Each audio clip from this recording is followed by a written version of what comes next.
ಅಭಿವೃದ್ಧಿಗೆ ಇಚ್ಛಾಶಕ್ತಿ ಬೇಕು. ಶಾಸಕ ಜಿಎಚ್ ಶ್ರೀನಿವಾಸ್ ಅಭಿವೃದ್ಧಿ ಕಾಮಗಾರಿಗಳನ್ನು ಯಶಸ್ವಿಯಾಗಿ ಅನುಷ್ಠಾನಗೊಳಿಸಲು ಇಚ್ಛಾಶಕ್ತಿಯ ಅತ್ಯಗತ್ಯ ಎಂದು ಶಾಸಕ ಜಿಎಚ್ ಶ್ರೀನಿವಾಸ್ ಹೇಳಿದರು. ಹೊಣಸಘಟ್ಟ ಗ್ರಾಮದಲ್ಲಿ ತರೀಕೆರೆ ಹೊಸದುರ್ಗ ರಸ್ತೆಯಿಂದ ನೇರಲಕೆರೆ ಮುಖಾಂತರ ಸಂಪರ್ಕಿಸುವ ರಸ್ತೆಯ 1.20 ಕೋಟಿ ವೆಚ್ಚದ ಸಿಸಿ ರಸ್ತೆ ಕಾಮಗಾರಿಗೆ ಗುದ್ದಲಿ ಪೂಜೆಯನ್ನು ನೆರವೇರಿಸಿ ಅವರು ಮಾತನಾಡಿದರು. ಕ್ಷೇತ್ರದಲ್ಲಿ ಕುಡಿಯುವ ನೀರು ಹಾಗೂ ರೈತರಿಗೆ ನೀರಾವರಿ ಸೌಲಭ್ಯ ಕಲ್ಪಿಸಲು ಸುಮಾರು 850 ಕೋಟಿ ವೆಚ್ಚದ ವಿವಿಧ ಕಾಮಗಾರಿಗಳನ್ನು ಕೈಗೆತ್ತಿಕೊಳ್ಳಲಾಗಿದೆ. ಭದ್ರಾ ಮೇಲ್ದಂಡೆ ಯೋಜನೆಯಡಿ 110 ಕೆರೆಗಳಿಗೆ ನೀರು ತುಂಬಿಸಲಾಗುತ್ತಿದ್ದು ಸುಮಾರು 50,000 ಎಕರೆ ಕೃಷಿ ಭೂಮಿಗೆ ನೀರಾವರಿ ಸೌಲಭ್ಯ ದೊರೆಯುವಂತೆ ಕ್ರಮ ಕೈಗೊಳ್ಳಲಾಗಿದೆ ಎಂದು ತಿಳಿಸಿದರು. ಮುಖ್ಯಮಂತ್ರಿ ಸಿದ್ದರಾಮಯ್ಯ ಅವರಿಂದ ಕ್ಷೇತ್ರಕ್ಕೆ ಹೆಚ್ಚಿನ ಅನುದಾನ ದೊರೆತಿರುವುದರಿಂದ ಸಮಗ್ರ ಅಭಿವೃದ್ಧಿಗೆ ವೇಗ ನೀಡಲಾಗಿದೆ. ಅಭಿವೃದ್ಧಿ ಕಾರ್ಯಗಳನ್ನು ಮಾಡಲು ಇಚ್ಛಾಶಕ್ತಿ ಮುಖ್ಯವಾಗಿದ್ದು ಶಾಸಕನಾಗಿ ಯಾವುದೇ ತಾರತಮ್ಯವಿಲ್ಲದೆ ಎಲ್ಲ ಗ್ರಾಮಗಳಿಗೂ ಸಮಾನವಾಗಿ ಅಭಿವೃದ್ಧಿ ಕಾಮಗಾರಿಗಳನ್ನು ಕೈಗೊಂಡಿದ್ದೇನೆ ಎಂದು ಹೇಳಿದರು. ಬಳಿಕ ಅಮೃತಾಪುರ ಏತ ನೀರಾವರಿ ಯೋಜನೆಯಡಿ ಮೇದಿಹಳ್ಳಿ ಗ್ರಾಮದ ಕೆರೆಗೆ ಬಾಗಿನ ಅರ್ಪಿಸಿದರು. ನಂತರ ಕುಂಟಿನಮಡು ಗ್ರಾಮದಲ್ಲಿ 40 ಲಕ್ಷ ವೆಚ್ಚದ ಸಿಸಿ ರಸ್ತೆ ಕಾಮಗಾರಿಗೆ ಗುದ್ದಲಿ ಪೂಜೆಯನ್ನು ನೆರವೇರಿಸಿದರು. ಈ ಸಂದರ್ಭದಲ್ಲಿ ಕಾಂಗ್ರೆಸ್ ಮುಖಂಡರಾದ ಪ್ರಸನ್ನ ಮತ್ತು ಸಂತೋಷ್ ಉಪಸ್ಥಿತರಿದ್ದರು.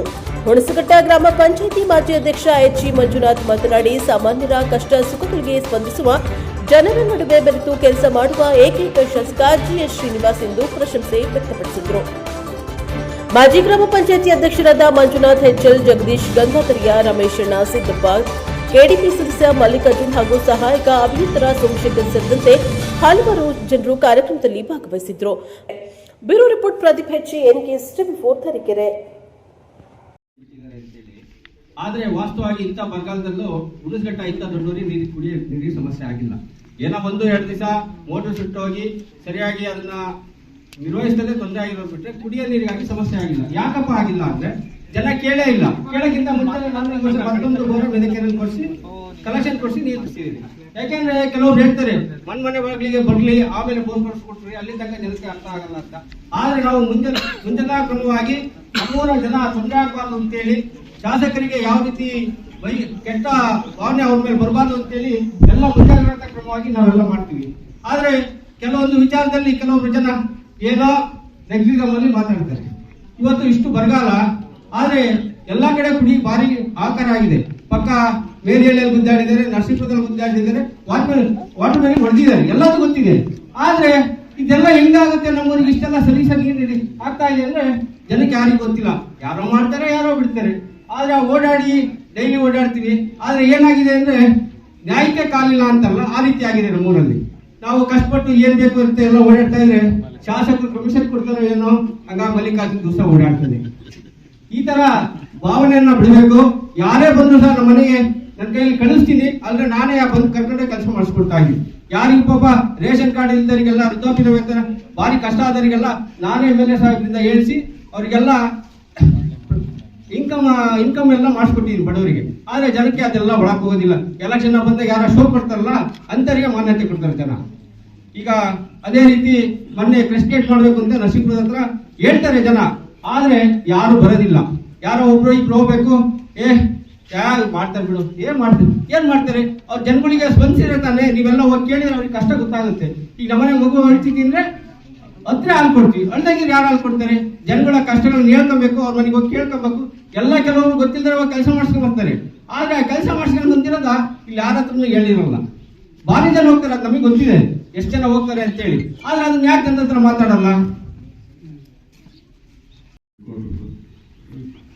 ಅವರು ಕೂಡ ಈ ಪಂಚಾಯತ್ ಬಗ್ಗೆ ಹೆಚ್ಚಿನ ಮಾಡ್ತಾರೆ ಇದೆ. ಅದಕ್ಕೋಸ್ಕರ ನಾವು ಕೂಡ ಹಿಂದೆ ಶಾಸಕರಾಗಿದ್ದು ಹೆಚ್ಚಿನ ಕೆಲಸಗಳು ಮಾಡ್ಕೊಂಡು ಬಂದಿದ್ದೀವಿ. ಕುಡಿಯೋ ನೀರಿಗೆ ಯಾವ ರೆಂಟು ಎಸ್ಟಿಮೇಟ್ ಏನು ಇಲ್ಲದ ಲಾಸ್ಟ್ ಟೈಮು ಬೈಕ್ ಕೂಡ ಹಾಕಿ ನಾವೇ ಬೈಕ್ ಹಾಕಿಸಿ ಬೋರ್ಡ್ ಕೊಡ್ಸ್ಬಿಟ್ಟಿದ್ದು. ಆಮೇಲೆ ಮಾಡೋಣ ಎಸ್ಟಿಮೇಟ್ ತಗೊಂಡು ಆ ಥರ ಸುತ್ತಾಗಿ ಬೇಕಾದ ಕೆಲಸಗಳಿಗೆ ನಾವು ಯಾವುದನ್ನು ಕಾಯೋದಿಲ್ಲ, ಮಾಡಲಿಕ್ಕೆ ಹೇಳಿ ಮಾಡಿಸಿದ್ವಿ. ಇಲ್ಲಿ ಅಪ್ಪದಿಂದ ಸುದ್ದಿ ಬರ್ತಿರ್ಬೇಕಲ್ಲ, ಮಾಡಿದ್ದಾರೆ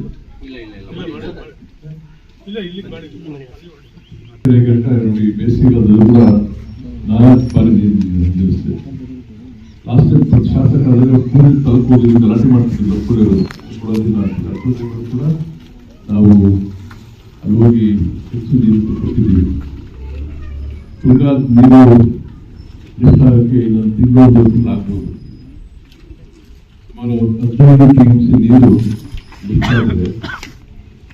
ಖಂಡಿತವಾಗಿ ಇಲ್ಲಿ ನಮಗೆ ನೀರು ಪಂಪ್ ಮಾಡಬೇಕು ಅಂತಂದ್ರೆ ನೀರು ಹೋಗ್ತಾ ಇರಬೇಕು. ನೀರು ಹೋಗ್ಲಿಕ್ಕೆ ಜಾಗ ಇಲ್ಲ. ಇವಿಂದ ಮುಂಚೆ ವಾಣಿಗುಳ ಸಾಗರಕ್ಕೆ ಹೋಯ್ತು. ವಾಣಿಗುಳ ಸಾಗರದಕ್ಕೂ ನೀರು ಬೇಡ.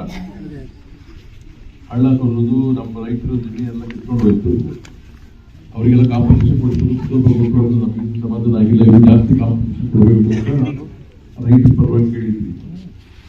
ಸೊ ಇವತ್ತು ಮುಂದಿನ ದಿನ ಮುಂದಿನ ವರ್ಷಕ್ಕೆ ಅಂತ ಹೇಳ್ತಿದ್ವಿ 120 ಜನ ಪಂಪ್ ಮಾಡ್ತಾರೆ.